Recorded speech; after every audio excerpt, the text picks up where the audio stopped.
Vous écoutez l'épisode 10 de votre évolution prodige. Préparez son année 2025 dès maintenant. Bienvenue sur Évolution Prodige, le podcast qui révèle le conquérant en vous. Je suis Akladé Kwasi Sosted et je suis votre guide sur ce chemin vers votre transformation personnelle et professionnelle. Dans chaque épisode de ce podcast, je vous livre chaque semaine, seul à mon micro ou accompagné d'experts, des outils précis et concrets pour atteindre de nouveaux sommets et transformer vos vies. Pourquoi est-ce que concrètement vous devez préparer votre année dès maintenant? J'insiste sur le dès maintenant. C'est vrai, l'année n'est pas encore terminée, on a encore 2 mois, nous sommes qu'au mois de novembre. Mais pourquoi est-ce qu'il est vraiment important de s'y prendre dès maintenant? Eh bien, tout simplement parce que ce n'est pas un exercice qui est simple à faire. C'est un exercice qui va vous demander beaucoup de temps et beaucoup de rigueur, voire des semaines. Donc, il est mieux de s'y prendre dès maintenant. Et surtout, pourquoi est-ce que c'est important de faire cet exercice? Parce que c'est un exercice qui va vous permettre surtout de pouvoir prendre du recul, de mieux structurer vos projets et surtout de pouvoir démarrer l'année avec beaucoup de clarté et de motivation. De façon plus concrète, c'est un exercice qui va vous permettre de définir une vision plus claire pour l'année à venir, qui va vous permettre de pouvoir vous fixer des objectifs qui soient encore plus motivants, qui va vous permettre d'anticiper les obstacles et d'être encore plus proactif, qui va vous permettre également de réduire vos stress et de gagner plus en sérénité. Ça va également vous permettre d'établir de bonnes habitudes dès le début de l'année et surtout de pouvoir évaluer et améliorer les erreurs passées. Alors, par quoi est-ce qu'on commence? On va commencer par le début. Et le début, c'est quoi? C'est de faire votre bilan annuel. Il est bien vrai que 2024 n'est pas encore terminé, mais rien ne vous empêche de commencer dès maintenant à dresser votre bilan annuel. Pour mieux préparer votre année, honnêtement, c'est de commencer par cette étape. Et je vous donne un petit conseil, ne le faites pas surtout à l'oral, mais plutôt dans un fichier ou par écrit. D'accord? En tout cas, faites-le dans un endroit où vous êtes sûr de pouvoir retrouver vos notes après. Alors, pour dresser un bon bilan de son année, quelles sont les étapes par lesquelles il faut commencer? Alors, tout comme une entreprise, on sait tous que l'objectif d'une entreprise, c'est de se faire du profit financier. Et une entreprise, lorsqu'elle veut faire son bilan en fin d'année, elle commence par toute cette première étape qui est très cruciale, qui est l'analyse des performances financières. C'est une étape qui va permettre à l'entreprise de pouvoir comprendre la santé financière de l'entreprise et surtout de pouvoir identifier les réussites et les défis que l'entreprise a rencontrés tout au long de l'année. Alors, c'est pareil pour nous ici. On va essayer également de faire cet exercice, mais pas une analyse financière, pardon, mais plutôt essayer de faire ce que j'appelle une réflexion globale sur son année. Alors, ici, dans cette étape, il va s'agir par exemple de prendre du recul, d'accord? Avant d'entrer dans tout ce qui est détail, on va essayer d'évaluer comment est-ce qu'on se sent vis-à-vis de notre année 2024. Donc, tu vas essayer d'évaluer honnêtement comment est-ce que tu te sens vis-à-vis de ton année 2024. À la suite de ça, tu vas noter tout ce qui est impression et tout ce qui est émotion qui te vient à l'esprit. Donc, c'est un exercice qui va te permettre de prendre du recul sur ton année depuis le début de l'année jusqu'à aujourd'hui. Ensuite, tu vas essayer également d'identifier les grandes leçons que tu as acquises. Par exemple, tu vas essayer de noter ce que 2024 t'a appris. D'accord? Tant sur toi-même que sur ton entourage, sur tes objectifs, sur tes habitudes, sur ta famille, sur tes finances. Mais honnêtement, c'est un exercice également qui est très important à faire. Ensuite, deuxième étape pour pouvoir faire un bon bilan, c'est également essayer d'évaluer les objectifs que tu t'es fixés. Alors, cet exercice ne va pas forcément concerner tout le monde. Si tu ne t'es pas fixé d'objectifs au début de l'année, alors cette étape ne va pas vraiment te concerner. Mais si tu t'es fixé des objectifs le début de l'année, alors tu vas essayer de passer en revue tes objectifs que tu t'es fixés. Tu vas regarder par exemple si tu as atteint tes objectifs que tu t'es fixé depuis le 1er janvier jusqu'au jour d'aujourd'hui. Tu vas voir si tu atteins ces objectifs ou si tu t'en es éloigné. Pour chaque objectif, tu vas évaluer le niveau d'accomplissement. Si le niveau c'est atteint ou en cours ou abandonné. À la suite de cela, tu vas essayer d'analyser les obstacles rencontrés pour chaque objectif. C'est-à-dire que tu vas noter les raisons pour lesquelles certains objectifs n'ont pas été atteints. mais également tu vas essayer de noter les raisons pour lesquelles certains objectifs, pardon, ont été atteints ou les obstacles, sinon les raisons également pour lesquelles certains objectifs sont toujours en cours ou bien abandonnés par exemple. Ensuite, la troisième chose à faire dans ton bilan, toujours dans le processus de ton bilan, c'est d'essayer de mesurer le progrès dans les domaines clés. Alors, tu vas essayer de décomposer dans ton bilan par catégorie. Par exemple, travail, finances, développement personnel, santé, relations, loisirs. Cette étape va te permettre, va te permettre d'avoir une vue d'ensemble sur chaque aspect de ta vie. Ensuite, tu vas essayer de noter à la suite de cela les avancées et les revers dans chaque domaine par domaine. Tu vas lister les succès dans ton travail, tout ce que tu as eu à réaliser comme succès au travail ou durant toute l'année, tout ce que tu as eu à réaliser comme succès dans tes finances, dans ta santé, dans tes relations. Tu vas essayer également de lister les challenges voilà, que tu as rencontrés et ce que tu as appris. Ce que chaque situation t'a appris. Si tu as vécu des choses, des situations compliquées ou des situations heureuses, si tu as vécu des événements où tu en as tiré des leçons, tu vas essayer de noter, énumérer tout cela domaine par domaine, dans ton travail, dans tes finances, dans ton développement personnel, dans ta santé, dans tes relations, dans tes loisirs, les relations avec ta famille, dans ton entourage. Mais honnêtement, il faut essayer de tous les noter. Ensuite, pour une quatrième étape dans le bilan, l'établissement de ton bilan, tu vas essayer de faire une évaluation des habitudes et de tes routines durant toute l'année. Tu vas essayer d'analyser tes habitudes. Tu vas noter les habitudes qui ont eu un impact positif ou un impact négatif sur ton année. D'accord? Exemple, le sport, le sommeil, tu dormais peut-être beaucoup ou bien tu faisais beaucoup le sport, donc tu as eu tu as eu des gains positifs ou bien tu dormais beaucoup, tu as eu des gains négatifs sur la gestion du temps. Mais honnêtement, tu vas essayer également de les noter, toutes les habitudes et toutes les routines qui ont eu des impacts sur ton année, que ce soit positif ou négatif. Tu vas également identifier celles à renforcer ou à abandonner. Donc, quand tu auras identifié les habitudes que tu as eues au début de l'année jusqu'à aujourd'hui, tu vas essayer maintenant, à la suite de cela, éliminer si c'est nécessaire ou renforcer ou garder certaines habitudes. Donc, tu vas décider des habitudes que tu dois garder et tu vas décider des habitudes que tu dois éliminer pour l'année 2025. Ensuite, toujours pour l'établissement du bilan, en cinquième position, tu vas essayer de faire ce que j'appelle la reconnaissance des succès. Alors, tu vas essayer de lister toutes tes réussites, même les plus petites qu'elles soient, toutes les victoires que tu as eues durant toute l'année 2024. Tu vas essayer de les lister et tu vas essayer d'avoir de la gratitude envers toi-même. En sixième position, tu dois également faire ce que j'appelle la prise en compte de ton évolution personnelle.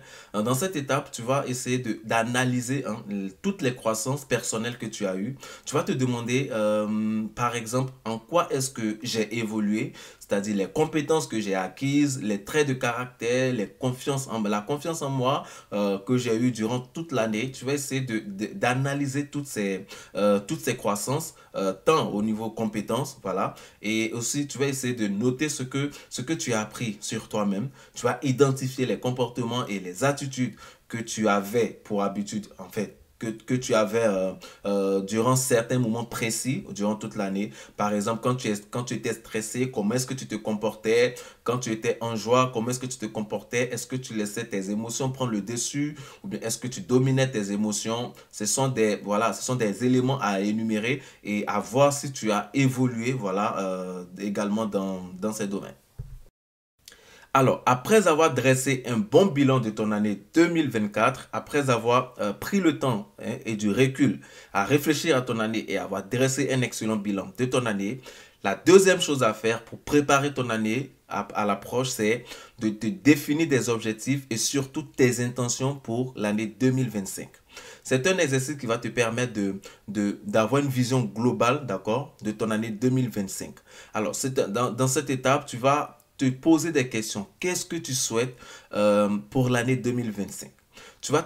Avant même de te fixer des objectifs qui soient concrets, tu vas prendre du temps, un moment pour imaginer ta vision de l'année 2025. quels sont les grands accomplissements que tu souhaiterais avoir, quels sont les grands accomplissements auxquels tu aspires le plus et comment est-ce que tu voudrais te sentir au quotidien durant toute l'année 2025. Ensuite, tu vas visualiser cette année qui soit aussi idéale pour que tes objectifs et tes intentions que tu vas te définir soient en parfaite cohérence avec ta vision. Ensuite, tu vas analyser les leçons dont tu as tiré de cette année 2024. Tu as dressé un bilan. Tu vas examiner tes réussites, tes échecs, les domaines dans lesquels tu as réussi, les domaines dans lesquels tu as échoué. Cela est important pour ne pas recommettre encore les mêmes erreurs en 2025. Ensuite, en troisième étape, toujours dans la définition de tes objectifs et tes intentions pour 2025. En troisième étape, tu vas essayer de te définir maintenant des objectifs qui soient SMART. Le SMART, le S pour dire des objectifs qui soient précis et que tu souhaites accomplir. Donc, te définir des objectifs qui soient précis et concrets. Ensuite, mesurable, le M pour mesurable qui veut dire tu dois te choisir des indicateurs pour évaluer tes progrès tout au long de l'année 2025. Qui soit atteignable, le SMART, le A pour atteignable qui veut dire tu dois t'assurer que les objectifs soient réalisables avec les ressources et les moyens dont tu disposes. Et qui soient réalistes pour dire que tes objectifs doivent être motivants sans être aussi écrasants. Et temporel pour dire tes objectifs, tu dois les accompagner d'une date. Ils doivent être fixés avec des échéances. Ça ne servira à rien de te fixer des objectifs si tu ne les accompagnes pas vraiment d'une date, de deadline. Ensuite, en quatrième étape, pour arriver à définir tes objectifs, il faudrait que tu sois concentré sur les intentions plutôt que sur les résultats. Pourquoi? Alors, il pourrait arriver que les résultats se fassent attendre. C'est-à-dire que tu t'es défini un objectif sur un mois et le mois, l'échéance arrive, mais tu n'as pas atteint. Voilà ton objectif. Donc, tu n'as pas eu de résultats. Alors, si tu es vraiment fixé sur le résultat, tu risques de baisser en motivation. Par contre, si tu as tes intentions, cela pourrait te permettre de garder la motivation et de rester concentré sur les objectifs pour atteindre les résultats. Par exemple, au lieu de se concentrer que sur les résultats, tu pourrais dire que j'entreprends telle action pour être plus discipliné. J'entreprends telle action pour pratiquer la gratitude au quotidien. Et donc, si tu as ces intentions en tête, cela te permettra de rester motivé même lorsque tu atteindras l'échéance et que les résultats ne seront pas encore visibles. Ensuite, après avoir établi tes intentions, tu vas maintenant essayer de catégoriser tes objectifs dans chaque domaine de ta vie. C'est-à-dire, au niveau professionnel, tu te diras que je veux par exemple avoir telle compétence l'année prochaine. Je vais développer telle compétence l'année prochaine. Dans ma santé, je veux être à tel niveau l'année prochaine. Dans mon développement personnel, je voudrais avoir telle compétence l'année prochaine. Dans mes relations, je voudrais développer telle compétence l'année prochaine. Ainsi de suite. Et même dans tes finances, dans tes loisirs et tes passions. Alors, la troisième étape, après avoir fait ton bilan, après avoir défini tes objectifs et tes intentions pour l'année 2025, la troisième étape, c'est de penser au plan d'action, essayer de planifier. Alors, comment est-ce que tu comptes atteindre ces objectifs que tu viens de déterminer pour l'année 2025? Quels sont les moyens qui sont à ta disposition qui te permettront de pouvoir atteindre tes objectifs? Ces moyens peuvent être humains, financiers, formation, les moyens logistiques et surtout par quelle méthode tu comptes acquérir ces moyens si vraiment ces moyens sont insuffisants ou bien si ces moyens n'existent pas. Comment est-ce que vraiment tu comptes mener les actions? Quelles sont les actions que tu comptes poser concrètement pour atteindre tes objectifs en 2025? Par exemple, je décide de ne plus, si je sortais, je sais pas, chaque week-end, si j'avais des loisirs, je déciderais par exemple de réduire au maximum mes loisirs et de consacrer plus de temps sur mes objectifs. Si j'avais des activités voilà, qui ne m'apportaient rien, je décide par exemple d'éliminer carrément toutes ces activités et consacrer ce temps à mes objectifs. Donc, vraiment réfléchir au plan d'action, comment concrètement tu comptes atteindre tes objectifs. Alors, la prochaine étape, après avoir déterminé ton plan d'action, Ce que tu dois faire ensuite, c'est de consacrer du temps dans ton calendrier. C'est-à-dire, il ne faudrait pas avancer à l'aveuglette. Tu pourrais, voilà, ne rien réaliser, mais essaye de dire, par exemple, de janvier à mars, lister les actions et les objectifs que tu auras atteints. D'avril à juin, lister les actions et les objectifs que tu auras atteints, ainsi de suite. N'essaye pas de, voilà, d'avancer comme ça, d'aller juste comme ça à l'aveuglette sans vraiment avoir dans ton agenda les actions et les objectifs qui vont driver ton année. Ensuite, en cinquième position, tu vas essayer de te définir un système de suivi et d'évaluation. Comme c'est clair, tu t'es défini tes actions dans ton agenda, tu es parti sur la base des objectifs, par exemple mensuels ou trimestriels. Tu vas maintenant essayer de séquencer cela, c'est-à-dire tout ce qui n'est pas mesurable n'est vraiment pas atteignable ou ne peut être amélioré. Donc, essaie de te définir un calendrier de suivi hebdomadaire ou mensuel également. C'est-à-dire, dans cette étape, tu pourrais te dire, par semaine, je dois réaliser telle ou telle chose.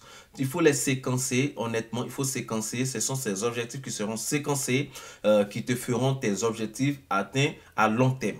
Donc, c'est important d'effectuer essayer d'effectuer des points réguliers pour comprendre, sinon pour comparer l'objectif, tes objectifs et les réalisations, où est-ce que tu en es. Et cela doit être des exercices qui soient réguliers. Ce n'est pas juste un truc que tu dois faire un mois et ensuite, hop, on avance, non. Mais chaque mois, essaye de faire ça. Mais ça va vraiment dépendre de toi. Comment est-ce que tu souhaites suivre ces objectifs? Si ce sera un suivi hebdomadaire, mensuel ou trimestriel, ça va vraiment dépendre de toi. Mais définis-toi un système de suivi.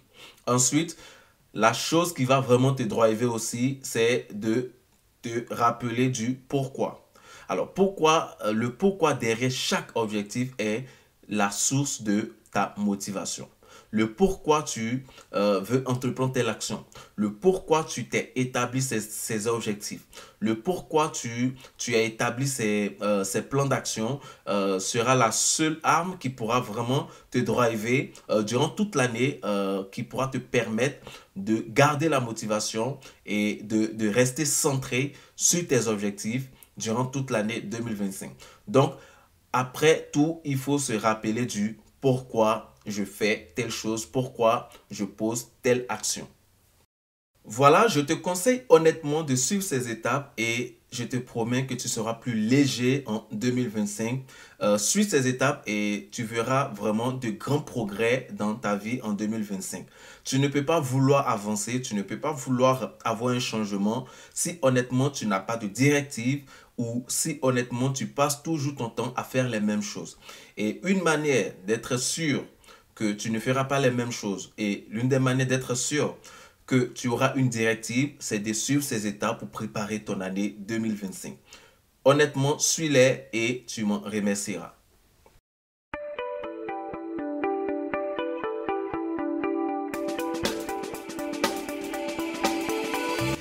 Et voilà, c'est la fin de cet épisode d'Évolution Prodige. J'espère que vous repartez avec des idées nouvelles et des outils pratiques pour avancer sur votre chemin de transformation. N'oubliez pas que chaque petit pas que vous faites compte et vous rapproche de vos objectifs. Si cet épisode vous a parlé, pensez à vous abonner et à partager le podcast avec vos amis ou collègues qui pourront en bénéficier. Vous pouvez également laisser un avis et une note. Cela nous aide à toucher encore plus de personnes et à continuer à vous offrir du contenu de qualité. Rejoignez-nous sur les réseaux sociaux Évolution Prodige pour ne rien manquer et participer aux discussions autour de votre transformation. Vous y trouverez également des conseils supplémentaires et des inspirations quotidiennes pour rester motivé. En attendant le prochain épisode, souvenez-vous que la clé du succès réside dans l'action. Chaque jour est une opportunité de progresser et de devenir la meilleure version de vous-même. Merci encore de faire partie de cette communauté de concurrents. Restez connectés et à très bientôt pour un nouvel épisode d'Évolution Prodige.